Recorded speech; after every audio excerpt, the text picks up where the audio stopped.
लहरों से डरकर नौका पार नहीं होती और कोशिश करने वालों की कभी हार नहीं होती। कोशिश करते रहिए, किसी भी बात का कोई डर नहीं है। अगर आप किसी भी रिज़ल्ट से परेशान हैं, किसी भी रिज़ल्ट से, तो रिज़ल्ट का काम है आना जाना। हाँ, हमें एक चीज़ ध्यान रखना होगा कि जो चीज़ नहीं कर पाए पहले हम उसको ठीक करते हुए आगे बढ़ें, क्योंकि हार जैसी कोई चीज़ नहीं होती। ज़िंदगी में इंसान कभी हारता नहीं है, या तो जीतता है या फिर सीखता है। तो अपनी हार से सीखिए कि आपने पहले क्या कमियां छोड़ दी जिसकी वजह से कुछ कमियां रह गईं, तो उन कमियों को ठीक करते हुए आप आगे बढ़िए, सब कुछ ज़रूर अच्छा होगा। और बड़े बुजुर्गों ने कहा है कि hard labour never goes in when, यानी कि कड़ी मेहनत जो है वो कभी बेकार नहीं होती है। तो चलिए आज का टॉपिक शुरू कर रहे हैं। ये डे 4 है। इसमें हम सेल के बारे में पढ़ेंगे। एक्चुअली हम लोग सेल के ऑलरेडी 3 पार्ट बना चुके हैं, जिसमें पहले में हम लोगों ने सेल के इंट्रोडक्शन को देखा, मतलब सेल क्या है एक्चुअली में, उसके हिस्ट्री को जाना। फिर उसके बाद हमने सेल के टाइप को समझा। उसके बाद हमने प्रोकैरियोटिक सेल को डिटेल में समझ लिया। अब हम यूकैरियोटिक सेल को शुरू कर रहे हैं, क्योंकि ज़्यादातर फोकस हमारा इसमें यूकैरियोटिक सेल पे ही रहने वाला है, क्योंकि प्रोकैरियोटिक सेल के बारे में हम ज़्यादातर डाइवर्सिटी चैप्टर के मोनेरा किंगडम में पढ़ेंगे। तो फिलहाल यूकैरियोटिक सेल को शुरू करने से पहले मैंने एक माइंड मैप बनाया है, जिसमें मैंने कोशिश करी है कि यूकैरियोटिक सेल के जितने भी पार्ट्स, जितने भी ऑर्गेनेल्स होते हैं या फिर दूसरी चीज़ें जो सेल के अंदर पाए जाते हैं, उन चीज़ों को मैंने लिखा है, सीक्वेंस में लिखा है। तो पहले मैं आपको इसको समझाते चलूँ। उसके पहले मैं आपको बता दूं कि यूकैरियोटिक सेल्स वो सेल्स होते हैं जो काफ़ी एडवांस होते हैं, मॉडर्न होते हैं। किस बेसिस पे इन्हें आप मॉडर्न कहिएगा? प्रोकैरियोटिक सेल काफ़ी सिंपल होता है। उसको किस केस में सिंपल कहेंगे? तो देखो, प्रोकैरियोटिक सेल में न्यूक्लियस एक प्रोमिनेंट न्यूक्लियस नहीं होता है, और बहुत सारे ऐसे पार्ट्स जो यूकैरियोटिक सेल में होते हैं वो प्रोकैरियोटिक सेल में नहीं होते हैं। जैसे न्यूक्लियस नहीं होता है, उसका डीएनए नेकेड, मतलब ऐसे ही बिना किसी कवर के, बिना किसी एनवेलप के डीएनए साइटोप्लाज्म में फ्रीली घूमता रहता है। दूसरी चीज़ हम देखें, यूकैरियोटिक सेल में तो काफ़ी एडवांस ट्रू प्रोमिनेंट न्यूक्लियस पाया जाता है, जिसके अंदर जेनेटिक मटेरियल छिपा हुआ रहता है। यूकैरियोटिक सेल के जितने भी ऑर्गेनेल्स होते हैं, मोस्ट ऑफ देम, ज़्यादातर उनके बाहर एक कवर होती है, एक मेम्ब्रेन होता है। प्रोकैरियोटिक सेल में ऐसा कुछ देखने को नहीं मिलता है। यूकैरियोटिक सेल के एग्जाम्पल्स क्या होंगे? तो बैक्टीरिया को छोड़ दो, मोनेरा को छोड़ दो, बाकी जितना तुम्हारे दिमाग में आता है, वायरस को तो वैसे भी साइड में रखना है, तो जितना भी जैसे कि plant, animal, fungus, algae, east, protozoa, ये सारे के सारे यूकैरियोटिक ऑर्गेनिजम्स के बहुत अच्छे एग्जाम्पल हैं, है ना। तो चलो हम लोग थोड़ा सा इसको देख लेते हैं। सेल जो कि द बेसिक यूनिट है किसका भाई? तो लाइफ का। हम लोग इसको शुरू से जानते आ रहे हैं। सेल को मेजॉरिली हम लोगों ने पहले 3 पार्ट में डिवाइड किया है। सबसे पहले तो सेल वॉल और सेल मेम्ब्रेन, यानी कि प्लाज्मा मेम्ब्रेन। उसके बाद उसके भीतर जाएंगे तो प्रोटोप्लाज्म। उसके बाद एक है ड्यूटोप्लाज्म। सेल वॉल जब आप देखेंगे तो सेल वॉल बैक्टीरिया को छोड़ करके, क्योंकि बैक्टीरिया के बारे में हमने पढ़ा है पहले, तो प्लांट के सेल में आ जाएगा, प्लांट सेल में, और प्लांट सेल में एल्गी आ जाएगा। एल्गी को इसलिए अलग लिख रहे हैं ना, एल्गी भी प्लांट है लेकिन यूनिसेल्यूलर प्लांट है। फंगस में आ जाएगा, और फंगस में भी यूनिसेल्यूलर फंगस की बात करोगे तो ये ईस्ट हो जाएगा। इसमें सेल वॉल होता है। दोनों के सेल वॉल का जो कंपोजिशन है, केमिकल कंपोजिशन, मतलब कौन सी चीज़ें उसको मिला करके बना रही हैं, दोनों में ही अलग होता है। जैसे प्लांट का cell wall mostly cellulose, hemicellulose, pectin, lignin, इन सब चीज़ों से मिलकर के बना होता है। फंगस का सेल वॉल जो है ये ज़्यादातर ग्लाइकोजन से बना होता है, जिसको काइटिनियस सेल वॉल भी कहते हैं। कई बार एग्जाम में पूछता है। प्लाज्मा मेम्ब्रेन तो हर सेल में मिल जाएगा भाई, चाहे वो प्रोकैरियोटिक सेल हो या फिर वो यूकैरियोटिक सेल हो। प्लाज्मा मेम्ब्रेन के बिना काम नहीं चलने वाला है। और सेल वॉल जो है, नॉलेज के लिए जान लो, ये नॉन लिविंग है, वैसे मेटाबॉलिकली थोड़ा एक्टिव है, और प्लाज्मा मेम्ब्रेन को लिविंग कंसिडर किया जाता है, जो कि मेटाबॉलिकली कंप्लीटली एक्टिव है।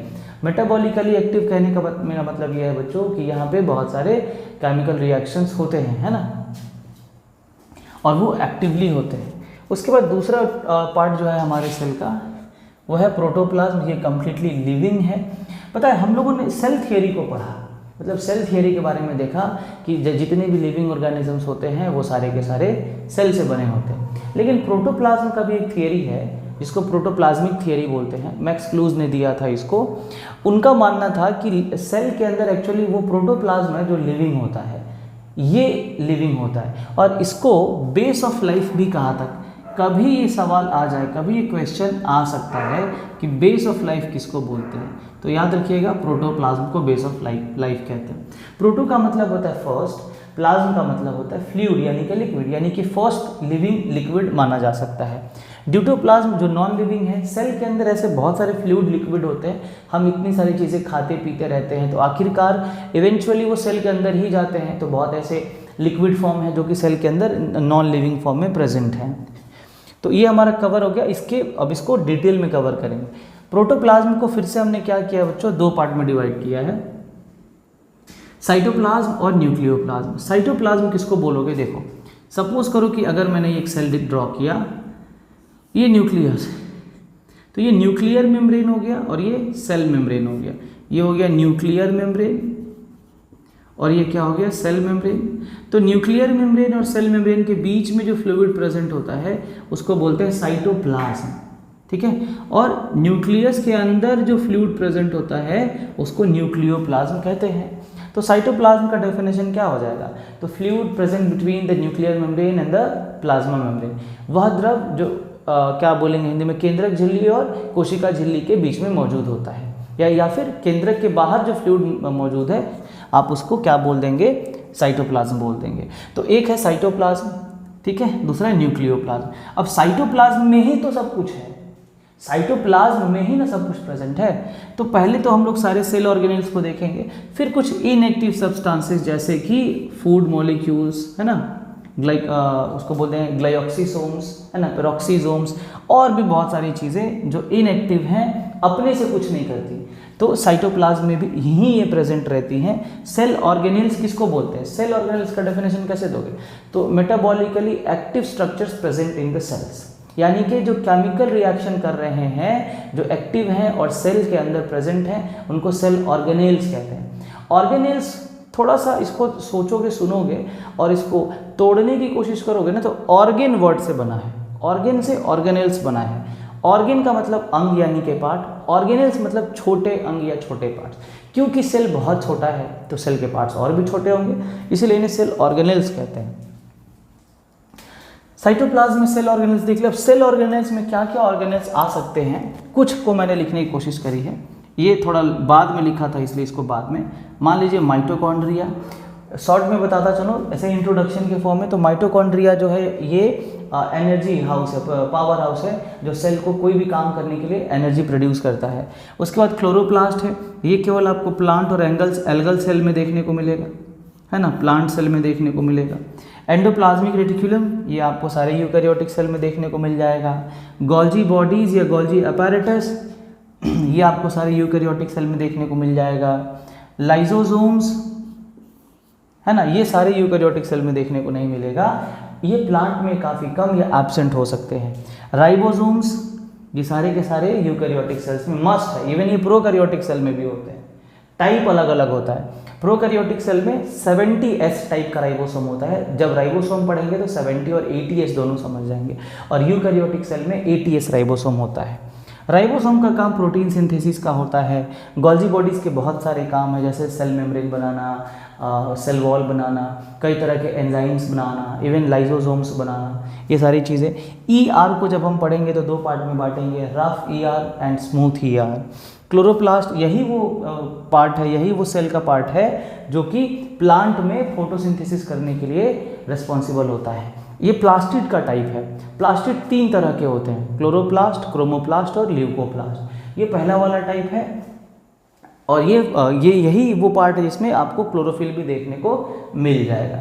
उसके बाद सेंट्रोसोम्स, जो केवल एनिमल के सेल्स में पाए जाते हैं। माइक्रोबॉडीज़ और वैक्यूल्स, माइक्रोबॉडीज साइटोस्केलेटन की तरह काम करेंगे, फिलामेंटस होंगे, प्रोटीन से बने हो सकते हैं। वैक्यूल्स, इनका काम ये ज़्यादातर आपको एक्टिव मिलेंगे प्लांट के सेल्स में। बड़े बड़े वैक्यूल्स मिलेंगे, वो वाटर, वेस्ट, फूड मटेरियल ये सब चीज़ स्टोर को करके रखते हैं। अमीबा में भी एक वैक्यूल मिलता है जिसको फूड वैक्यूल कहते हैं। फैगोसाइटोसिस में वो काफ़ी हेल्प करता है। तो एक छोटा सा बच्चों एक इंट्रोडक्शन था यूकैरियोटिक सेल का, उसमें क्या क्या चीज़ें होती हैं हमने इसको अभी फ़िलहाल के लिए एक इंट्रोडक्टरी वीडियो में समझा है। ठीक है, तो आप इसका if you want to take a screenshot please. ठीक है, तो this is the structural organisation of a eukaryotic cell.